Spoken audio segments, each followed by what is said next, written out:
Hello and welcome to Officiants Online, a virtual forum for professional wedding officiants to share their expertise.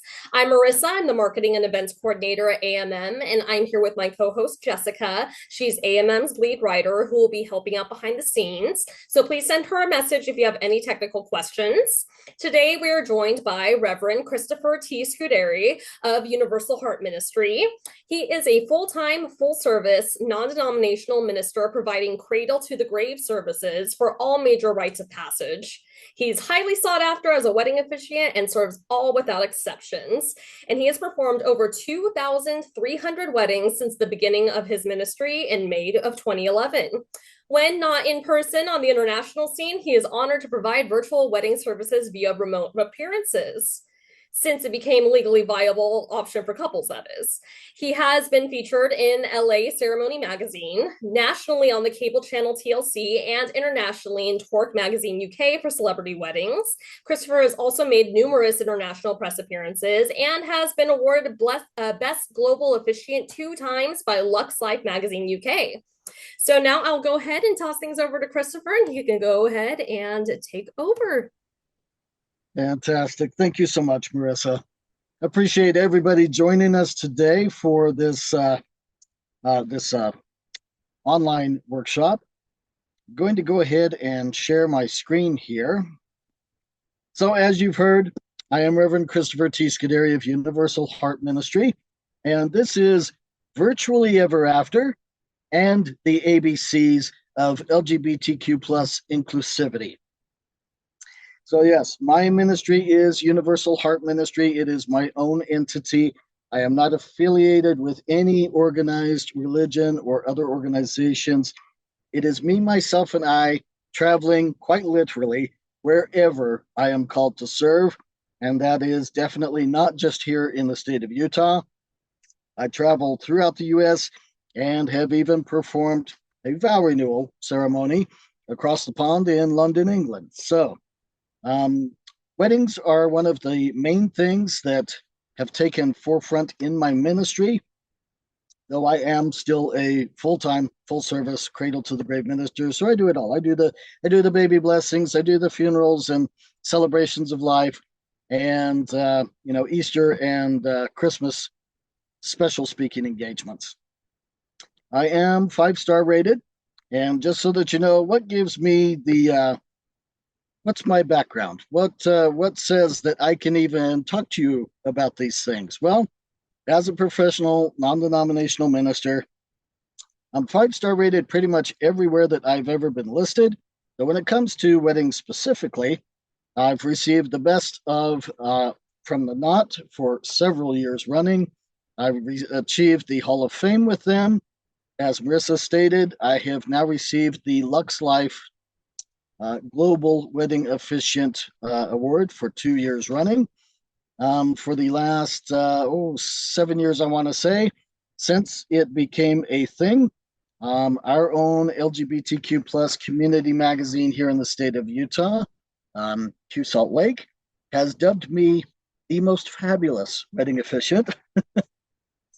I have received over 750, nearly all 5-star reviews from my couples. I came to reviews a little bit late in the game. I didn't get started on actually pursuing reviews until, well, I want to say it was about 1.5 years, 2 years into my ministry, because I thought, of course, it would just happen naturally.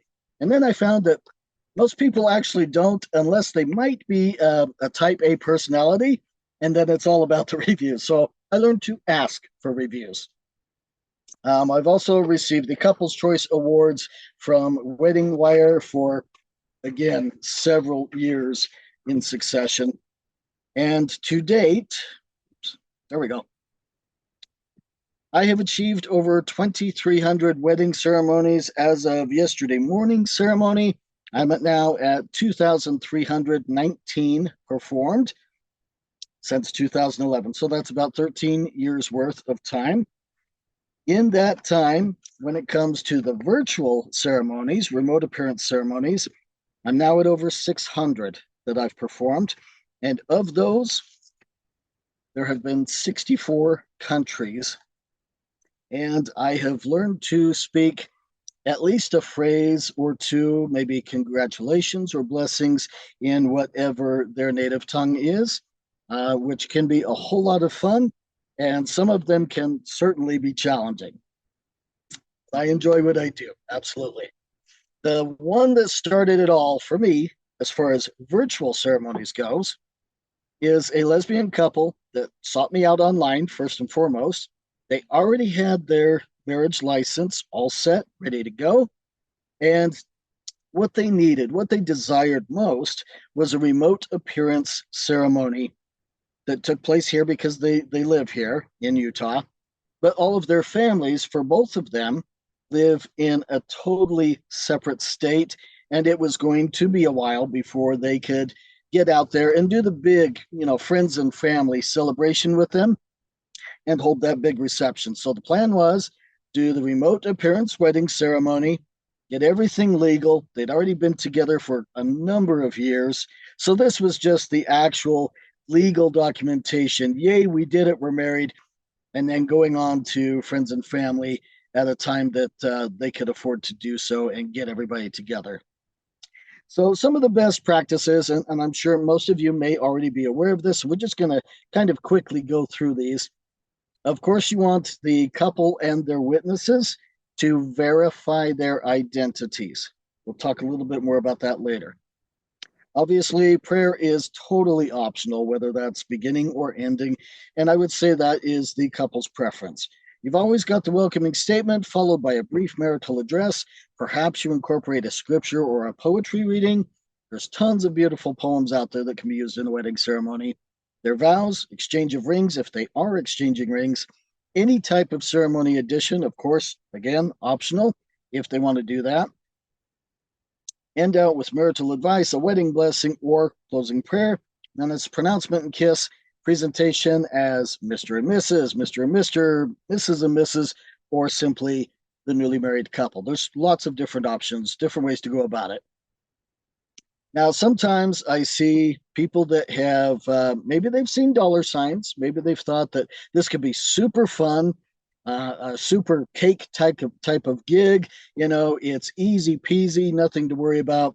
But maybe they don't really know all of the ins and outs of what they're getting into. Sometimes they lack the ability or the skill or the talent, and sometimes they might lack the knowledge of the law. So that's why we're going to delve a little bit deeper into that aspect, because I want you to be absolutely certain that this is an area that you want to get into, because it's certainly not for everyone. This points to ponder. This is stuff that I typically tell those who maybe they were simply a friend or a family member that has been asked by the couple to perform the ceremony. And sometimes, yes, it can be personal, but sometimes it can also be perhaps too personal. Before I became a minister, I attended a wedding ceremony where a family member of the couple got up and gave very painful, private, personal information, and it was just a horrible experience to sit through. So don't get too personal on information. Sometimes the couple feels they're saving dollars, but is it at the expense of your own anxiety, stress, maybe resentment? I've heard that before, or feelings of obligation. Family most always prefers to watch the ceremony rather than work it by officiating it. Make sure that you're comfortable speaking publicly or for such a major life experience. Like, this is the couple's day, after all. There are no do-overs, or at least we hope there's no do-overs. Sometimes people get nervous, they get an upset stomach, and unfortunately, they might get the names wrong, mispronounce them. There's tons of videos online that have gone viral about the officiant saying the wrong name for a bride. Things like with an upset tummy, having to move off to the side and throw up, because nerves all play a normal, natural part. I would also ask you to think, can you get through the wording, or maybe you'll stumble through it, or even break down emotionally. Now, this is a joyous occasion. There's lots of emotions happening, and sometimes There are those that might get wrapped up in all of the joy and the love and that this and that, all the fuzzy warm feels, but then they start crying during the couple's ceremony. Can you get through it without getting to the crying stage or keeping it in the crying stage? And there's always those that feel that they can just wing it rather than having a prepared script to follow. And I've never heard anything good come from just winging it. Oftentimes, people forget key pieces of the ceremony, things that were very important to the couple that they wanted to make sure were in there, and just it goes. Now, who can officiate a wedding? Well, this is what Utah law actually states. So it's Utah State Code Title 30. Chapter 1 is where it begins. And you can, of course, read all of this for yourselves later on. I really just want to hit kind of the high points to really get you to understand what is involved in our law here when it comes to providing service for online wedding ceremonies. So this piece goes into who can actually solemnize a marriage ceremony. And it goes into ministers, rabbis, priests of any religious denomination, et cetera, et cetera. And then you've got a whole long list that continues on. We've got mayors and county executives. It continues on with judges and justice of the peace. You've got magistrates. And then, of course, we get into the House of Representatives and people who hold office even after they retire. For the purpose of this one, if you already have your ordination, whether it is through AMM or perhaps another agency, then you don't need to worry about this because you are already legally covered. Now, marriage licenses here in the state of Utah, these are the solemnization requirements. A marriage may not be solemnized in the state without a license issued by the county clerk of any county within this state. So just briefly, what that means is even if the couple is, say they're in Salt Lake City or Salt Lake County, but they got their marriage license, well, that would be more for in-person. I digress. Let me take that back a step. All of the counties recognize each other here in the state of Utah. To perform a virtual ceremony, remote appearance wedding ceremony, the couple must get the marriage license either through the Utah County Clerk's Office or the Tooele County Clerk's Office. Those are the only two counties in the entire state of Utah that still allow a virtual ceremony to take place. We also happen to be the only state that still allows virtual ceremony to take place. Now, during the pandemic time, we used to have a few other states, New York included, that was allowing for virtual ceremonies to take place, and then no more. So we're the last stand. It is the state of Utah, and you must be an officiant in the state of Utah in order to legally perform the wedding ceremony.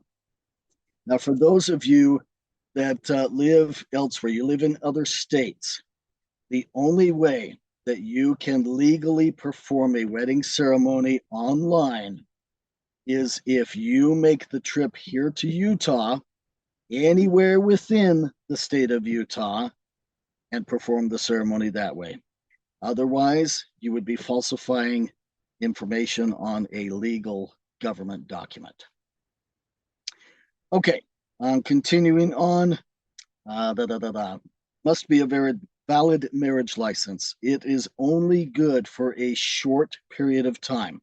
I know other states have different rules. Here in the state of Utah, once the marriage license has been issued, the couple has 32 days, just a little over 1 month, to be able to utilize that marriage license by having the ceremony performed.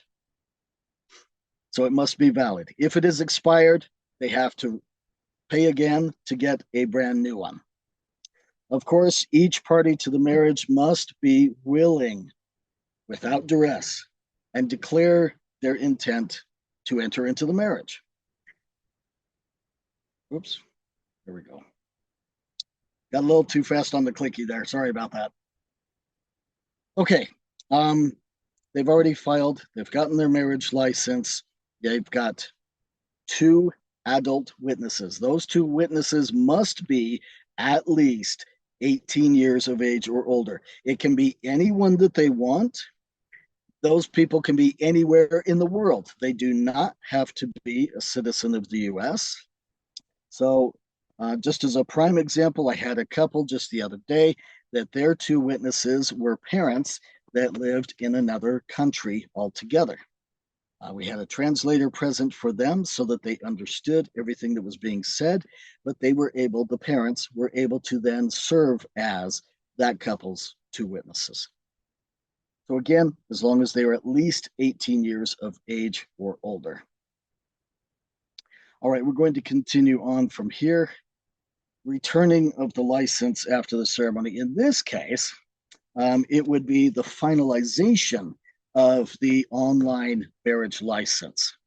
So that must take place. The law still states within 30 days after solemnizing the marriage. We'll get into this a little bit later on what those key steps are for both Utah County and Tooele County Clerk's offices. Of course, if you fail to finalize the marriage license in a timely fashion, it is an infraction. And further, any information that is falsified. So let's say you live in Nevada and you decide to perform a couple's ceremony, but you are not in Utah, state of Utah, at when the ceremony is performed.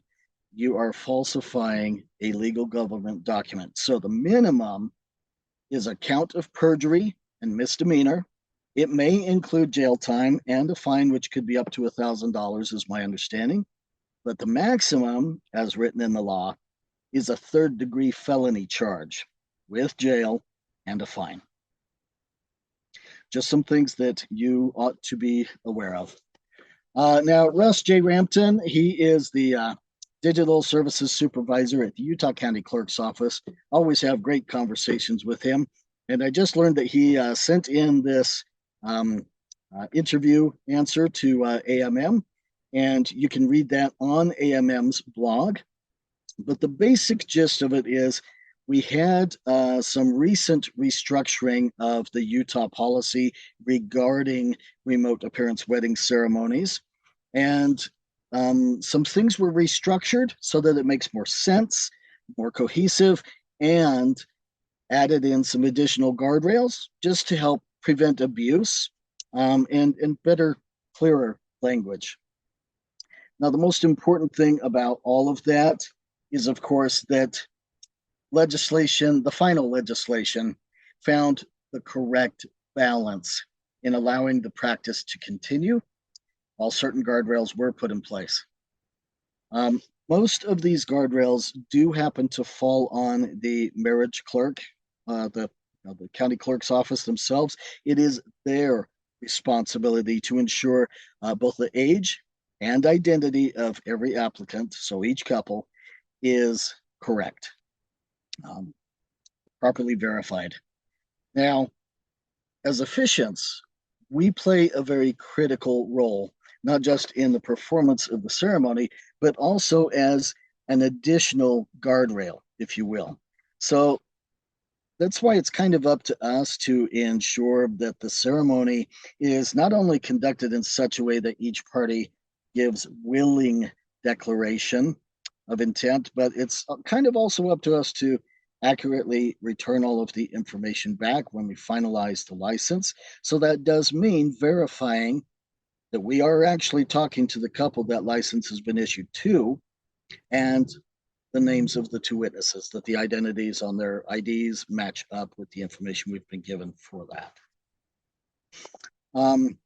So, of course, this absolutely puts the officiant in a unique position as one more potential guardrail to prevent abuse of the system. All right, nuts and bolts of a ceremony as required by law here in Utah. Of course, you've got to have the consent to be married. So that's their vows. So the minute that they say those two magic words, I do, that is their consent. You must pronounce them legally wed. However, you word that, either I now pronounce you legally married, I now pronounce you legally wed, I now pronounce you husband and wife and wife, husband and husband, or the newly married couple. Again, must have two adult witnesses present, and they must have a valid marriage license. Again, it cannot be expired. If it's expired, you're going to have to tell them, so sorry, need to go back and reapply for a new one. Now, some people don't like this, but it's really the truth. There are only 5 people required for a wedding ceremony here in the state of Utah. The couple, so there's 2. The officiant, there's 3. And then the 2 witnesses, there's 5. Everything else is fluff. And I love all of my fellow vendors, the florists, the DJs, you name it, love them all. But when it comes right down to it, 5 people is all that is absolutely required for a legal wedding ceremony here in the state of Utah. All right, so how to become a legal wedding officiant? Well, my understanding is that most of you have already been ordained. So, of course, must be ordained by a legitimate organization or register with the county clerk's office. They can do that here in the state of Utah to register for the day only as a designee. Now, here in the state of Utah, there is no licensing, no licensure of officiants, no licensure of ministers. It is simply something that we say that it's kind of an honor policy where you say that you are the real thing, you're good to go, and they just kind of accept that. So there is no actual license that you would pay for. And I see a lot of people mistakenly put that in their advertising material that they are licensed to perform wedding ceremonies. There is no licensure, there is only the ordainment. Okay, here in the state of Utah, they ask that you choose a religious title, such as pastor, priest, priestess, reverend, minister, etc., etc., etc., or if you've simply signed up for the day as a designee, you can write designee. Celebrant or officiant, I cannot stress this enough. Celebrant or officiant is not recognized by Utah policy as a bona fide title. And if you put that on a marriage license, they will invalidate the license. Okay. So please make sure that you choose something as a title. If you don't want to put a religious title, you can just put designate. A lot of these resources, of course, you can find through AMM, Utah, and Tooele County clerk's offices as well. They'll have that information for you so that you can get better acquainted with what their individual systems are. All right, meeting with the couple. I'm sure most of you already know this, but get to know your couple. Get to know what type of ceremony they desire, what they've always dreamt of, what they imagined their wedding ceremony could be, and ask questions. Never be afraid to ask questions. Most couples have no idea what they really want for their ceremony, so we kind of need to help guide them along the way. So ask them, do you want a formal traditional ceremony, or perhaps you're wanting something maybe a little more modern, contemporary? Do you want a religious ceremony or not religious at all, or maybe just kind of lightly or uniquely spiritual? So whatever their thing is, I would say do your best to follow along with that. I have heard officiants that were very religious insist on providing religious speech or scriptures within wedding ceremonies when that was not what the couple wanted at all. And I've heard the reverse. I have heard officiants that were atheist or humanist make a point to persuade their couple that was religious and did want prayer, or at least the word blessing or sacred, persuaded them out of that. I love what I do. I love honoring my couple's wishes. I think that's what makes for the best experience all the way around. I would sincerely hope that you would do the same. And if it's not something that you want to do, if maybe you're religious and you don't want to do a secular ceremony, pass them along to someone who will honor their wishes. Okay. What type of vows do they want? Some couples want to write their own, others that scares them to death. So it's then either a repeat after me or maybe read aloud, or they can always go with the shy couple format, which of course is where you pose the vows to them in question form, and all they have to do at the end is say, I do. Are they both exchanging rings? Now, I learned this one the hard way the first year of my ministry because I had one couple that he couldn't wear a ring because of what he did for a living. So only she was getting the ring. And then I've had a couple of other couples that weren't doing rings at all. Instead, they were tattooing them. So, of course, that's helpful to find out if you do any type of explanation on the symbolism or maybe even a blessing on the rings. Are they doing any kind of ceremony addition like sand ceremony, unity candle lighting, wine box? There's tons and tons and tons of different ceremony additions that are possible. And if they don't know or they're not sure, provide them with information about what might feel right or fit right for them. Are there any ethnic traditions that they want to incorporate? And then discuss that further.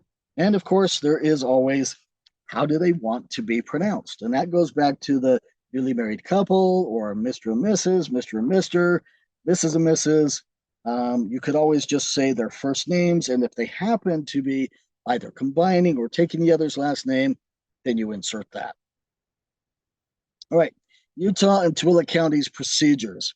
Utah County marriage license, super simple. Couple applies online. They send the link to you. There's a beautiful little red button within the email that they will receive back that says send license to Officiant. They click on that and they enter in your email address, and voila, you have the marriage license in your email inbox. Of course, you perform the ceremony and you finalize that license online in the portal after the ceremony. Please do not fill anything out before the ceremony has been completed. This has been a huge issue. That's why I'm stressing it so much. Okay, once you open up that portal, there will be a legal acknowledgement that you simply check the box. You're going to verify that that is the correct couple, and then you're going to enter in your contact information, then the date, location of the ceremony. You're simply going to type in the witnesses' names, and then there's 4 boxes you need to check off as legal affidavits. You are ensuring that, yes, the couple entered into the marriage willingly. Yes, there were 2 legal age witnesses present, etc., etc. Now, Tooele County, totally different. They have a different process. So the couple still applies online, and you ask them to send the link to you. You perform the ceremony. You finalize it online through a PDF signer, again, after the ceremony's over with. So you're putting in your contact info, date, location of the ceremony, and then you're going to gather all signatures, the couple, 2 witnesses, and yourself. So things like DocuSign, something like that, PDF signer, that is how you finalize this one. And then once all of the areas are filled in, you print off the marriage certificate, and then you mail the certificate back to the Tooele County Clerk's office. Okay, some great 8 virtual tips. All right, send the link to the couple. Arrive, or the Zoom link is I use Zoom. You can use any virtual platform. I prefer Zoom personally just because of all of its user-friendly features. Send the link to the couple, arrive early, and be ready to begin. So please check your audio and video to make sure that everything is functioning properly.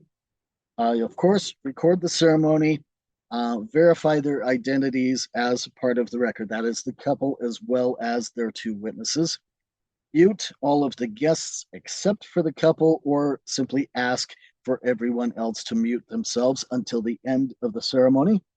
I like to pin myself and the couple so that it is just the 3 of us, excuse me, in the video that I will be sending to them afterwards, because most of the international couples, this is what they are using as further documentation and proof for immigration offices.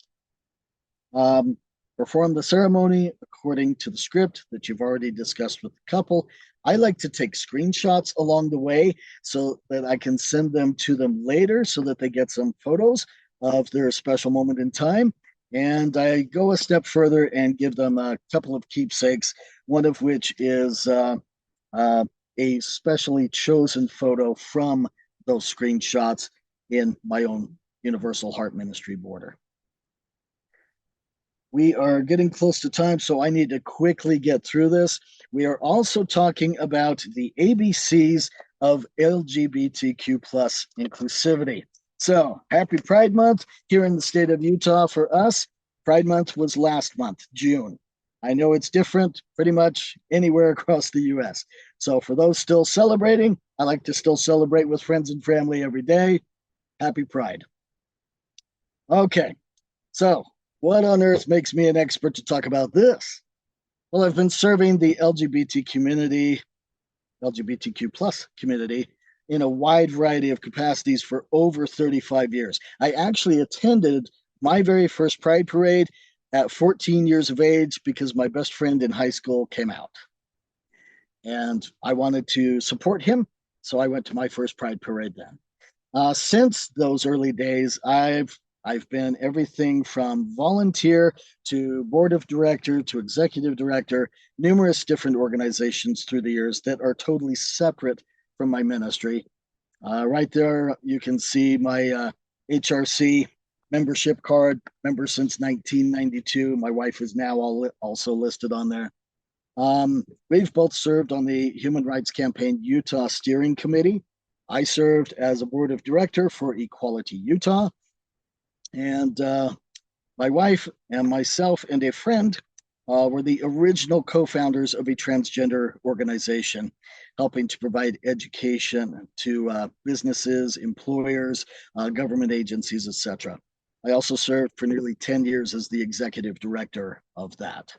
So yes, we provided education to the Utah Attorney General's office, Utah Sheriff's Department, Utah State Department of Corrections, state legislators, driver's license division, Weber and Davis County Police Departments, and numerous universities and colleges throughout the state.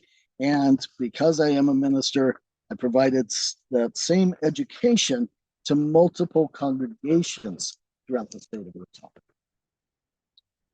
All right, so the Dalai Lama said, "My religion is kindness." I firmly believe that. It's all about treating each other with kindness, dignity, and respect, regardless of any sorting hat qualifiers. So simply treat them as you would any other couple. It's still a joyous occasion for them. Be mindful of any wording, names, or pronoun preferences. So when I say wording, I have learned that some ladies do not like the term wife and maybe instead prefer either partner or spouse. So be mindful of wording that way. The name, this can mean a number of different things. I recently had a bride whose name was Barbara, her first name, her legal name, but she much preferred to go by her middle name. Had I known that, I would have happily called her by her middle name throughout the ceremony, but she did not express that to me. So now I learned that she is stuck with a marriage ceremony that has a first name that she hates beyond. When it comes to pronoun preferences, it doesn't hurt to ask, what do you prefer to be called? How do you identify?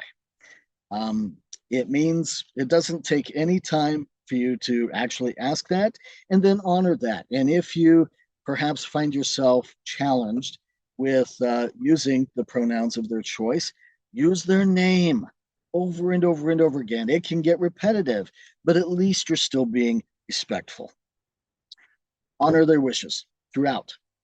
It's the golden rule. Treat them as you would want to be treated. Don't put stuff into their ceremony that they don't want.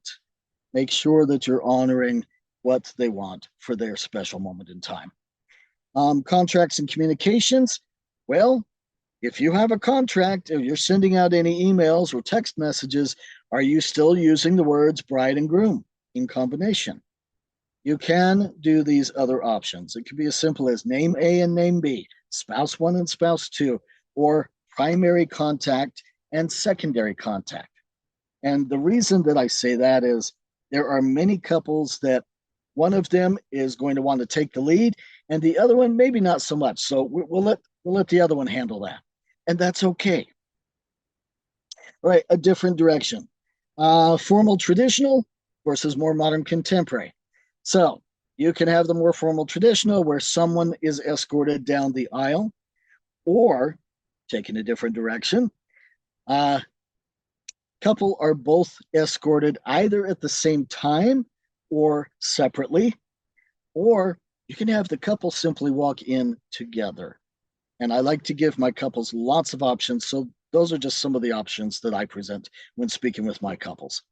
Attending lines versus just some versus none, or maybe just a minute. So standard attendance for each party, key attendance for each party. That might just be what we would understand as the best man or best woman or best person, maid, man, or matron of honor. And then you come down to no attendance. Maybe they don't want anybody walking down the aisle or standing up there with them. Or here's the a minute.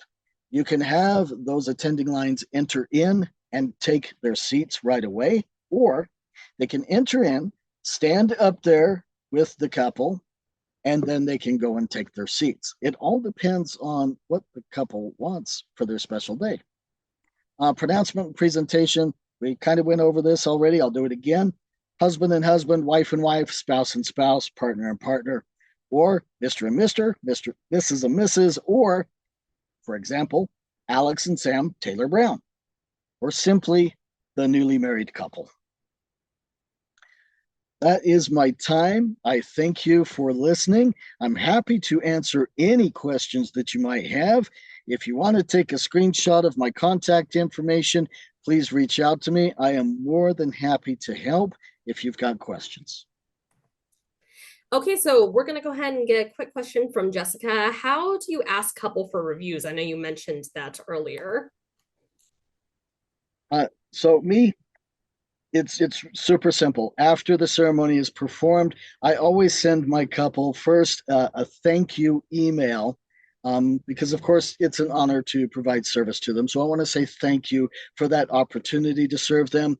And if you would, please rate me or provide testimonials or reviews of my service for you in these places.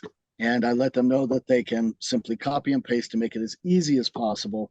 And the vast majority will come back with doing that, submitting reviews. So it's simply about asking. Great. And where do you prefer to receive your reviews? Do you have a certain form you send out? Do you ask them to leave you a Google business review? So I actually ask for 3 because when I first got started in my ministry, Wedding Wire was the big thing, and then the Knot, and then Google reviews. So I have the most reviews on Wedding Wire. I came later to the Knot. I came even later to Google reviews. So I ask for all of those 3, and I actually provide the direct links, a shortened URL, in the body of the emails to make it super easy. So all they have to do is click on that link, takes them right there. They're welcome to fill out whatever it is they would like to say about my services for them. If they are willing, want to maybe go another step ahead, then I also provide the direct link to my Facebook wedding area, and they can post the same review there. Lovely. Okay, so for the virtual weddings, do you use fun backgrounds in the ceremonies, or how do you decorate your space to, make it good for the virtual wedding? So what you're seeing behind me right now is it's my logo. I do not use that when it comes to wedding ceremonies. So I have just a standard navy blue, because it's one of the colors of my logo and such. Use navy blue curtain behind me. I have had a couple that wanted more than anything She wanted me to be outside on a sunshiny day with the clouds rolling by, and it just didn't happen to work out that way. We got rain that day. And so I pulled up this beautiful graphic that was just gorgeous sunshine, big white puffy clouds, and used that as my background. And she was over the moon ecstatic. She absolutely loved that. So I would say whatever is going to work best for you. I have seen what other people sometimes use in their Zoom backgrounds, and it can be really distracting. So I would say as minimal as possible on that if you can. Um, if you're all about branding, then of course you pull in your own branding. Just be aware that again, sometimes if I do this, my hand disappears. So some things to think about. Or the flip side is you have no background. You're just using your maybe your home office or your office space. Maybe you've got a lot of stuff around you. Maybe take a look at what that looks like. Take a couple of screenshots, play around with if I move this over here, does that look better? Is it more symmetrical? Is it still too distracting? It's a very good point. Actually, you don't want to be too over the board with that. Let's see. So another question: what is a good Unity ceremony edition for an online ceremony? Ah, so for online ceremonies, of course, just about anything that they could do at an in-person ceremony with you can still be done with the couple. The only thing removed, of course, is your physical presence. So hand fasting can still be done. It's the couple doing it themselves rather than you looping the ribbon around or doing any tying of it. Okay. They could also designate, maybe they've got a family member that is present with them and can do that piece on your behalf. Okay. Unity Sand, a couple can always do that themselves. Wine box and letters, sharing of a goblet of wine, all of those things they can easily do on their own. It does not take an officiant's presence to be able to complete those portions. So they've got lots and lots and lots of different options available to them. Um, Now, it can be challenging when you have some very specifically religious pieces. So, for example, my Catholic couples, maybe they are. This is especially in the Hispanic community. They will do the cord and veil. So that is typically placed by the minister, the clergy. So in this instance where you are not there to do that, again, it could be a family member or a very close friend that performs that function again on your behalf. So anything that they want to incorporate, they still can. Absolutely. It just looks a little differently. Do you verify for immigration at all, or how do you approach that when it comes to international ceremonies? No, I am not a lawyer, and I would wager that neither are you, and that is not your function. Your function is simply to verify that they are who they say they are, and that they are the names that are listed on that marriage license, and you perform the ceremony and finalize it. We have nothing to do with immigration. That makes a lot of sense, actually.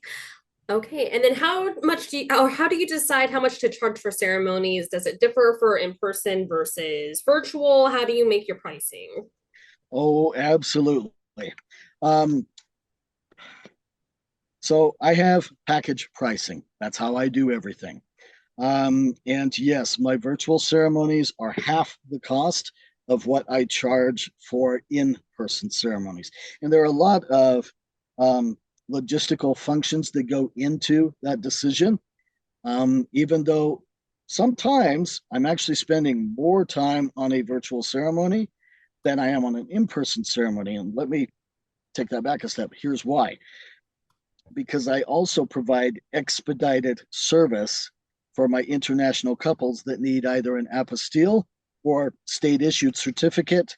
For the state issued certificates, of course, it goes a step beyond to the US Department of State and getting anything translated and notarized and sent off to a consulate for their authorization before it gets to the couple.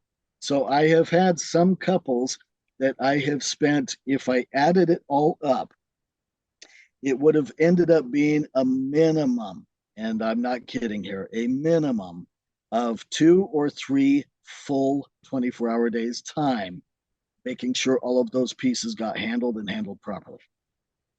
Oh, wow. So, if anybody's curious, my pricing is all listed. I'm very transparent. All of my pricing is listed on the weddings tab of my website. I have multiple different packages. Um, and I am at the elite end of things. That is because I'm an actual minister. That is also because of the number of years I've been doing this and how and where I've been rated and everything else. So a lot goes into that for my pricing. Yeah, that makes a lot of sense. Obviously, you're very accredited and you've got a lot of experience and you're very well recognized. So, how did you kind of get started with getting couples to marry when you were first starting things out and gaining notoriety? How were you reaching out to find people to marry then? Um, wow, for the first couple of years, it was all word of mouth for me. Um, I performed one ceremony and I thought, gee, wouldn't it be great if I actually got to 100 ceremonies performed? And I started about midway through the year, so I only got I didn't even make 100 that year. But after that, it was just upward trajectory all the way. To like I said, today, 13 years later, I'm at well over 2,300 ceremonies performed. So starting out for me was all word of mouth. I didn't really have, I'm not a tech savvy guy, I'm a creative. So for me, getting into the technology was, well, it still is very challenging. It's not my passion, it is not my forte. So I am thrilled beyond belief when couples that I've performed their ceremonies, I get a phone call or a text, whether it's 2 weeks later or 2 years later, of, hey, you did my brother's ceremony. We want you for ours too. Wonderful. And so I've got over a dozen families that I have done, multiple people within their families. I love that. Oh my goodness. Okay, and then let's see. So how do you network with other officiants? Do you work with any backup officiants, or do you tend to get referrals from people who have a wedding, a virtual wedding that needs to be performed, but they're not in Utah, so then they send to you? So, okay, that's kind of a multi part question. Yes. I have had all of the above.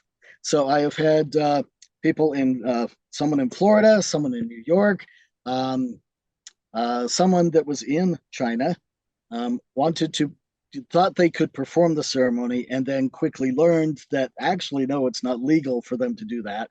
So they looked online. One went to a news agency that, so I've been interviewed. I've been filmed on news stations, Lebanon, the UK, the French press picked up something, and it just seems to keep getting handed around. So that has been a huge word of mouth that way. And then, of course, so Google search sometimes pulls that up, and they're able to find me. And others, like there's a couple of different immigration attorneys, not immigration to the US, immigration to different countries. Please understand that. Um, that have also passed around my name. Oh, so who do you use? Oh, we use this guy. And then I get contacted. Sorry, I got muted there. That makes sense. Okay. We did have a question from Alhami. Can we officiate wedding with someone who's in a different country in a different state? So I'm assuming they mean Oh, yes. couple. Yeah. I can't tell you how many ceremonies I have that are, I'm in Utah, one of them is in Tennessee, and the other is in Japan. Happens all the time. They can be anywhere in the world. They do not have to be physically present together. Okay.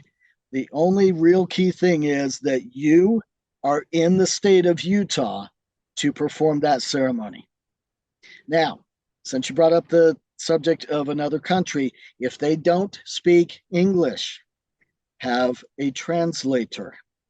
If at the very least, you and they must be able to understand when you pose that question, For example, do you take so and so to be your lawfully wedded spouse? You have to understand that they are actually saying the word yes or something similar and not no or I don't know.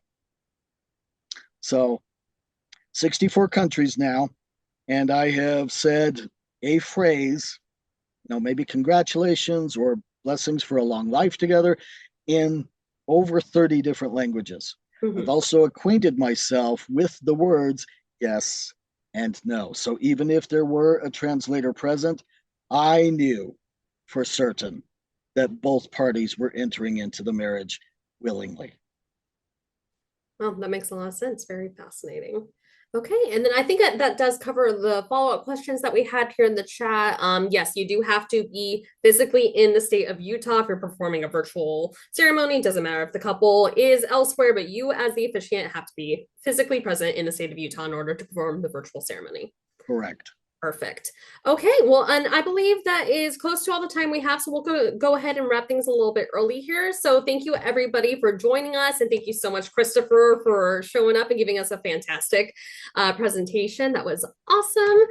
So if you enjoyed this class, be sure to attend one of our live events with Officiants Accelerator. Officiant Accelerator is an in-person event series by AMM in partnership with IPWO, where you can learn how to deliver powerful ceremonies, build a successful practice in your community, and join a network of passionate wedding professionals in a city near you.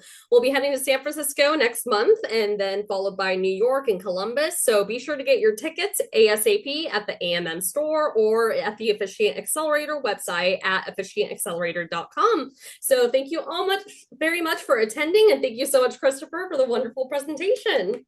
My pleasure. Bye, everyone. Bye, everybody. Have a fantastic rest of your evening.